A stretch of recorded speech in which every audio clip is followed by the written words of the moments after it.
Anything you put your mind to, you accomplish. And you never back down, cause you deserve it. The light shines in you, cause you're the realest.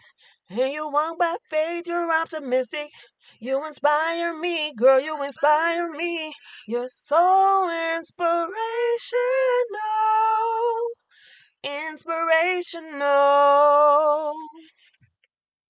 Welcome back to You're Inspirational. I'm your host, Gormikia Sturdivant. Today, my guest is Mrs. Mary Jackson. Say hello. Today, I wanted to have her on here. She's got so much wisdom, so much good stuff that we need to hear about, concerning marriage. And she's also a business owner. So I just wanted to talk to her and get her take on a few things. So welcome. Thank you. Thank you. So you're a minister. Yes. And how did that come about? Minister since 2013. Okay. I don't know. I was raised in church anyway. Got out. You know how we do. I was 18, 19, and God just called me back to Him. Okay. And then I started having dreams about it. Okay. And I'm like, Lord, what is this? What is you showing me? And then, of course, you have confirmation after confirmation. And then I finally accepted the call. Okay. And that was the dream was so clear.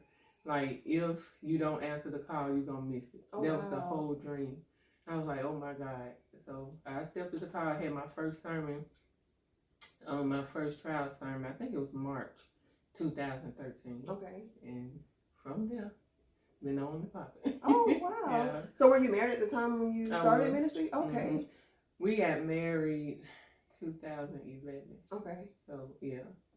And so how was it, going to ministry and being a woman versus, I know, most of the time if a man is doing it, the woman is supportive. Right. So how was it? It was scary, but he was very, very supportive. Okay. Like, he would go around. Like, I was trying to keep it on the hush because, you invite people to the service and stuff. I was trying to keep it on the hush, but he was telling folks on his job, like, I don't know these people. These folks don't know me, but he was telling everybody all at the barbershop, come on Sunday. She doing her first sermon. He was very supportive. Okay. Yeah. So when you first started out in your ministry, how hard was it, for your husband to accept that you had this calling? Was there ever a time where he was like, no, I don't want you to do this because it's going to take away from spending time with me? Was there anything? No, he was very supportive. I'm sorry. Yeah, he was. He was very supportive. Like, I guess I knew how to balance stuff or whatever, but I don't know. Everybody know how I am with my husband, so it's like him, God, and him. Like, he's first. Okay. So it wasn't a problem like balancing. Okay. Or whatever, but he was just so supportive. So how'd y'all get to this point of being just a supportive, I guess, married couple? Because there is not, I don't know. I know a lot of people, they paint the picture of, just everything's all good. But I know that there are problems in marriage. I mean, yes. So how did you get to that point? I guess it just depends on who the person is anyway. Mm-hmm. So he was, even before marriage, just when we first met or whatever, he was just, do you need this? Do you need that? That's just like the type of person he is to anybody. Mm-hmm. Or whatever, but we've had our share of problems, or whatever, and I don't know. How'd you get through them? How was y'all working with them? Have you ever had to say, you know what, look, you do one more thing? I'm saying, was it those kind of issues, and then how'd you get past them? Talk about it. We got past them through prayer and talking and crying and arguing, and so mostly God, though, to be honest.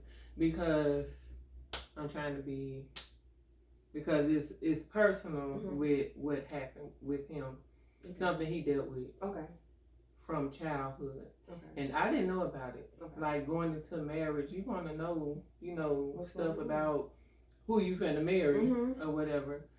So we was married in the beginning of the marriage, and I never forget it. Like I was in the kitchen washing dishes. And I heard God say deception. I heard it so clear. And when I tell you I stopped, I put them dishes down. I went and asked him, what's going on? He's like, nothing. I don't know. Or whatever. I'm like, okay. Left it alone. and like little stuff started happening. I started seeing little stuff. Well, it wasn't no other woman, nothing like that, but it was. Okay. Yeah. So it would have led up to it if you didn't interfere, like, or interject. Is that what you're saying? Addiction. Okay. Basically. Okay. So, and how did you deal with it? Like, I didn't deal good at all. Like when it came out, actually, because I called him, and when it came out, I was like ready to fight, like because it hurt my self-esteem. Okay. Or whatever, and when people come to me about stuff that they dealing with, I try to tell them to keep calm. Okay. Don't do like I did, because I didn't in the right place. I was not. Okay. And I mean, it's understandable because you hurt. Yeah.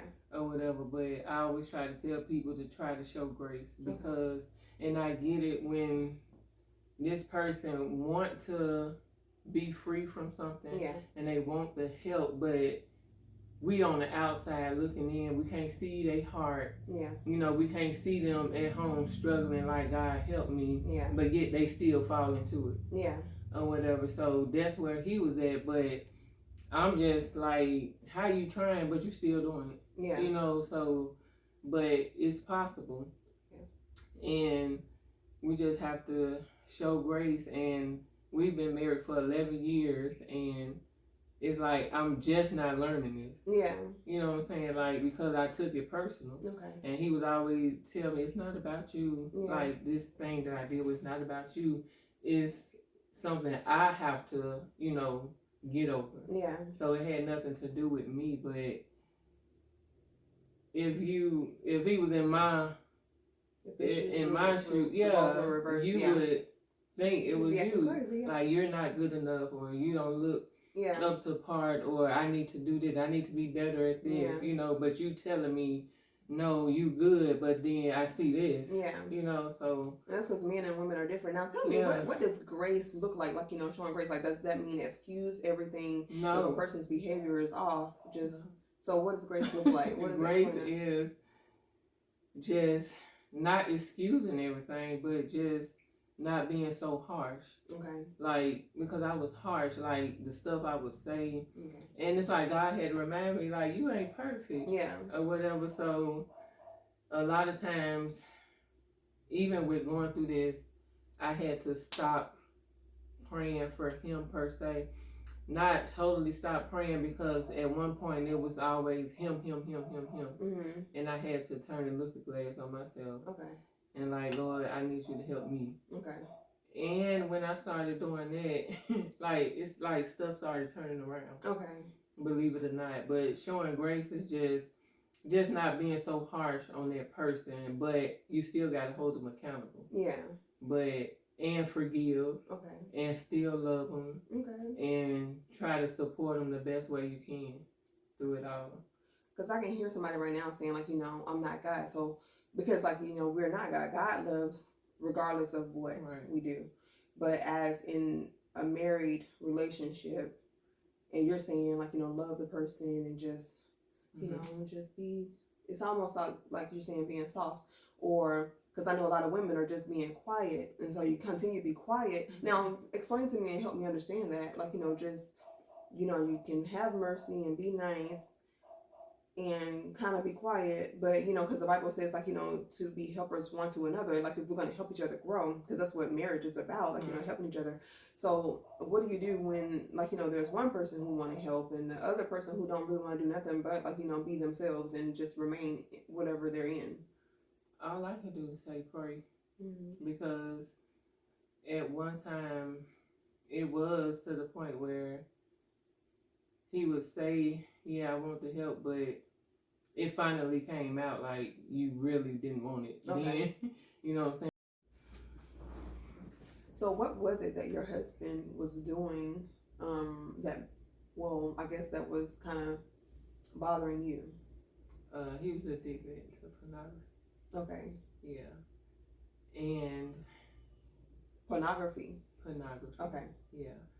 And I don't understand why, just being honest, I don't understand why it bothered me so much, because I used to watch you know, when I wasn't saved or whatever, but I don't know if it was the sneaking around thing or just I knew it was wrong because we saved now. Okay.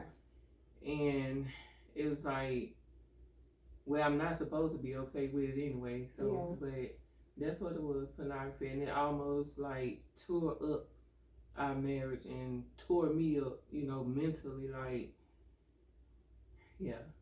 So how did he get over it? Like, did he start seeking God for himself and fasting and praying? Like, how was it during that time? Yeah, I think it helped because I can remember him saying, and earlier I had said briefly, I tried to say it, but briefly, like God would started showing me little stuff, and what I meant was I would pick up my phone and see, like, what is this? You know, stuff like that. Okay. But I think it helped him that it came out. Yeah.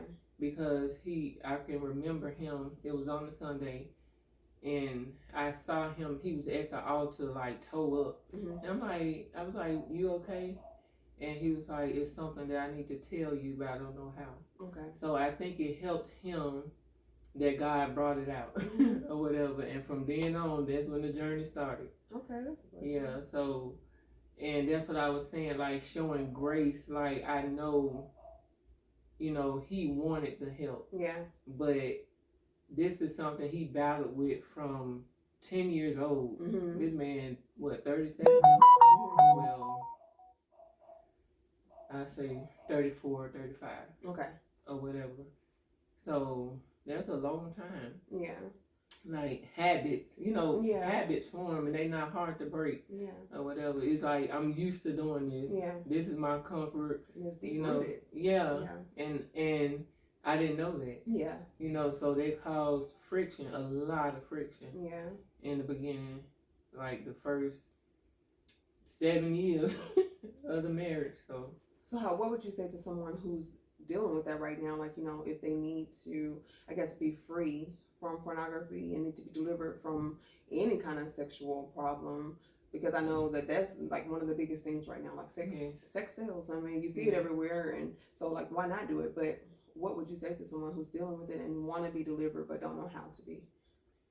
First thing is confession. Okay.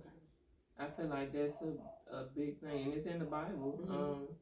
And it's not in there for a reason. When we confess, it's like a weight is lifted off of us or whatever, because we don't have to hide no more. Yeah. So I would say find somebody, you know, trustworthy that can hold you accountable for one thing. And that's what we tried to do, but like with me being his wife and he knew it hurt me, it didn't work with the accountability. So he did find somebody. It's sites out there that help people that's addicted to pornography, and most of all seek God. Yeah, that's the main thing. And don't get discouraged when you fall again, because it's not gonna happen overnight. Yeah. It can, if God allow it to happen like that, but it's gonna be a process. Yeah, and I know for him, when he was going through it, like he would just be so like, oh my God, you know, because he fell, and then you'll go so long thinking you okay. Yeah, and then fall back into it. And then, and it's like, I thought I was good. Yeah. And that's what happened too, before we was married or whatever, like he thought he was good because he wasn't dealing with it no more. And as soon as he got married, the devil it comes for a season and leaves. Exactly. So I understand. So, and devil don't like marriages anyway. Yeah, exactly. Especially two people who living for God. Yeah. He gonna try to break it up. Yeah. So just find somebody that'll hold you accountable. And so all I could do was keep on praying. Okay. Like being married has taught me how to pray. Okay, yeah. I'm so serious. like girl, like I would, like when he was at work, kids sleep or gone or whatever, I'd be walking through my house praying. Okay. And praising God and declaring stuff. Like that's all I could do. And if they don't want it, you just have to keep on fighting. Yeah.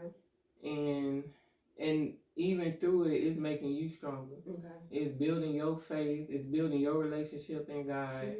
And even that, you'll start hearing God clearer. Yeah. You know, so that's all I know to do is keep praying and keep loving. And with the being quiet thing, I mean, how we gonna work it out if we don't talk? That's what I don't understand, because I hear that a lot. I hear a lot of people say just be quiet, but my thing is, how can you have a relationship if you don't have conversation, or if you don't, or if the conversation is only about this miscellaneous stuff, but then with the big things or the problems or things that are affecting you, you don't say anything. So that's building up stuff on the inside where you have bitterness. So that's why I try to understand, like, like how do you prevent the bitterness or prevent frustration and anger against this person if you're going to be quiet. Like, it doesn't make any sense. Yeah, you have to talk in marriage. And I know a lot of times men, they don't like here, we got to talk. Yeah, we got to talk.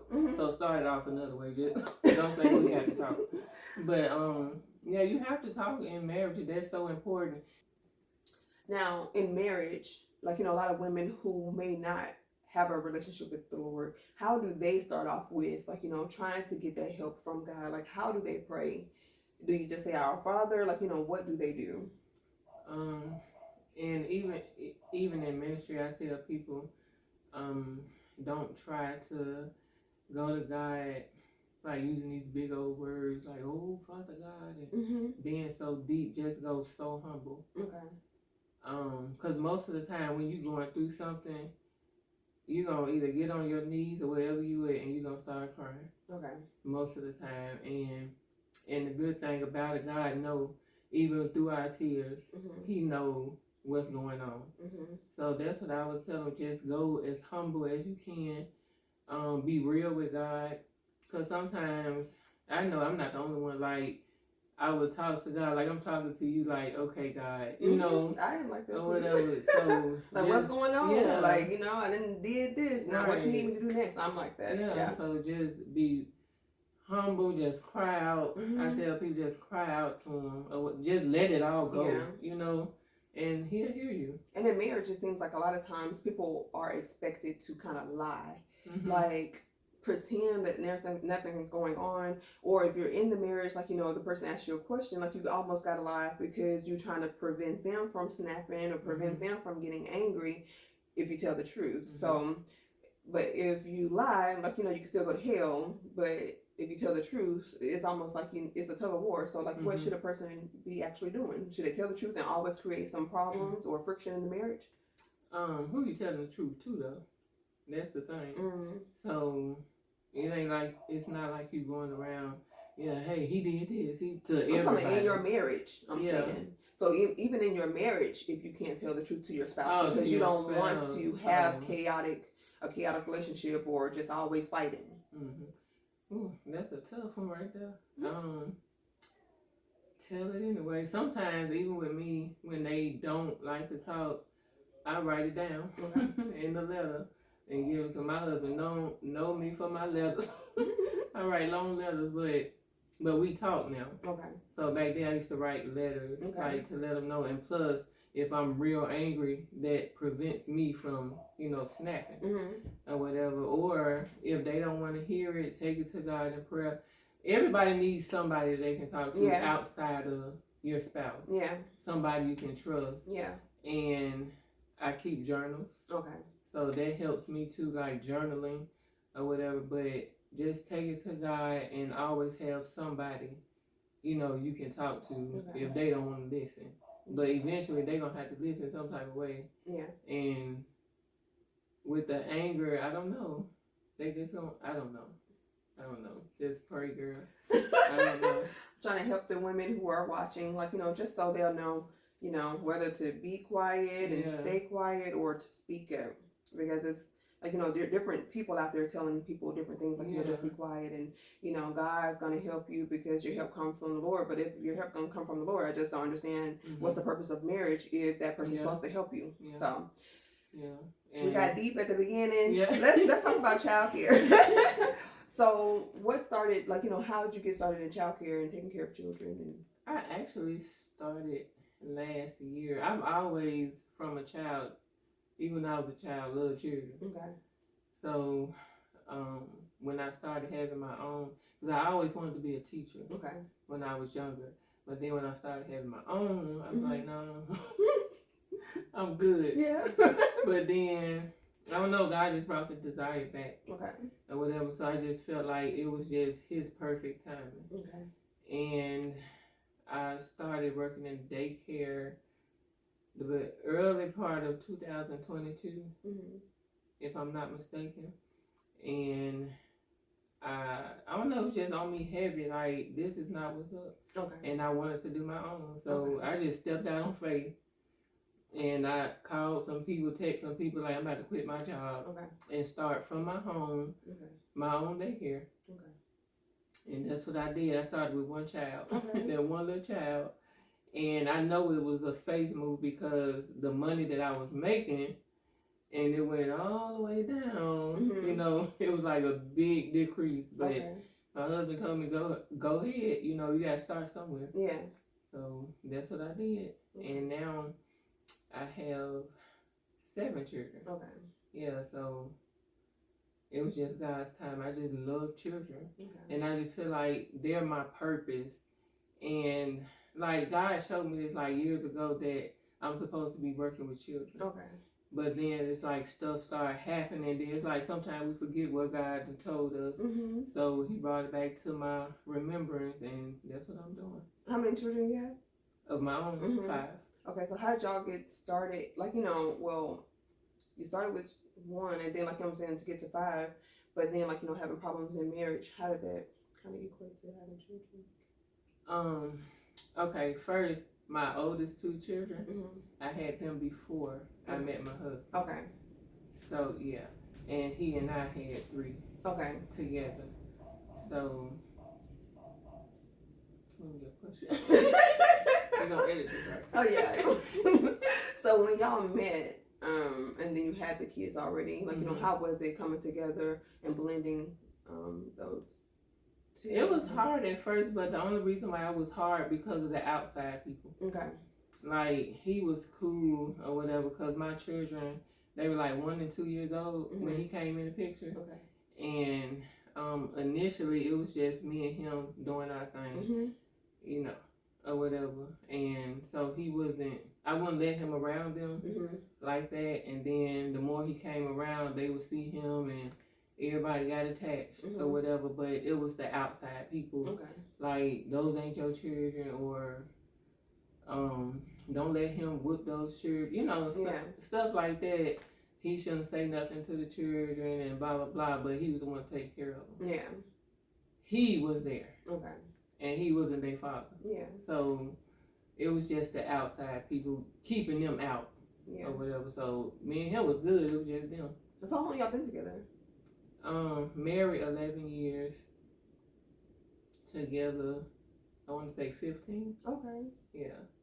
Yeah. Okay. And so how'd y'all get into the church, or like, well, get into God, I'll say? Like I said, I grew up in it and got out of it. And he didn't grow up in church, so he was just out there. He didn't know. He knew it was a God. That's all he knew. And me and him we started living together before marriage. And my son Jacob, that's my oldest son, he's 17 now. He was smart. They have sickle cell disease, my oldest 2. And one night he was hurting like really bad. I don't know, something was wrong with our car at the time. So I couldn't get him to the hospital, and I didn't have any more of his medicine. So like he was hurting really, really bad, like crying. And I remember holding him, and I'm about to cry. But I remember holding him and telling God, like, if you would just take this pain from him, I'm yours. I'll come back. And that's what happened. Like that night, like Cornelius, he wasn't my husband at the time. And he was in the bedroom, and I went in that room. Thank you. I went in that room and I told him he had to go. Like, I'm done shacking, I'm done. You know, I'm going back to God where I'm supposed to be. And he respected that. And like God healed my son instantly that night. And my daughter, she dealt with a lot of pain, but I don't know if it's because I made that declaration that night with Jacob. Mm-hmm. Like, he wasn't in the hospital as much as she was. Okay. Like, he went years, okay, without a pain crisis or whatever. But that's how I got back in it. Okay. Like, God used my son to get my attention. And he and I were still, talking or whatever. And I don't know, I would pray for him. And I can remember one Saturday night, he was outside my house with his cousin. Mm-hmm. And he came in and asked me, could he go to church with me? Aww. Yeah, I was like, what? But I tried to play it off. But on the inside, I was like, oh my God, look at God. Yeah. And so he was like, you don't mind if I go to church with you? I was like, no. And he came that Sunday and haven't stopped. Wow, that's amazing. Yeah, and I know it's nobody but God. Like, to see him, I met my husband at a club, mm-hmm, so I wasn't saved. Okay. And he wasn't saved, and just to see how he was, back then versus now. Yeah. Like, it was nobody but God. Yeah. So that's how it happened, and he came and ain't stopped coming. Okay. Yeah. So do you talk to your children about the testimony? Okay. Yes. How do they feel about it? Oh, they love him or mm-hmm, whatever. But my daughter, she is my oldest daughter. She is kind of cool with the ways of the world. Okay. Versus what we've taught her. Okay. And it's like, how can they influence you over somebody yeah, and trust? Because we always talk to our children, mm-hmm, and real honest with them, and it's like all of a sudden what we say is like, y'all wrong. Yeah. Like, where did this come from? So we praying for her, yeah, but we stay on our our youngest or whatever, and we tell her too, like, the things that you're okay with, mm-hmm, don't bring it here with them. Yeah. Because we still got she still has a chance too, but she, yeah, grown. Yeah. Or whatever. So just keep it where you at, mm-hmm, and don't bring it to them. Yeah. Because the stuff she think is okay, it's like, no. Yeah. It's not. It's heavy. So, mm-mm. Do you think she went to college? Mm-hmm. For a semester. But did it start before college? Or? Yes. Oh, really? Before. And she said, that's what she said, social media. Okay. Yeah. And I'm like, these people don't know you. Yeah. Like, I still don't understand how them versus us, and you going with that. Yeah. They don't know you, you don't know them. Well, the powers of darkness are strong, yeah, right now. So, that's true. But I know that God's still going to win. Yeah. But, it's there to stray or make them stray, mm-hmm, away from what their upbringing and beliefs are. So, yeah. Because, we all going through that kind of stuff. I got a teenager too, so, wow. Yeah. Thanks for watching You're Inspirational. Don't forget to comment, like, subscribe, and hit the notification bell, all right? See you next time.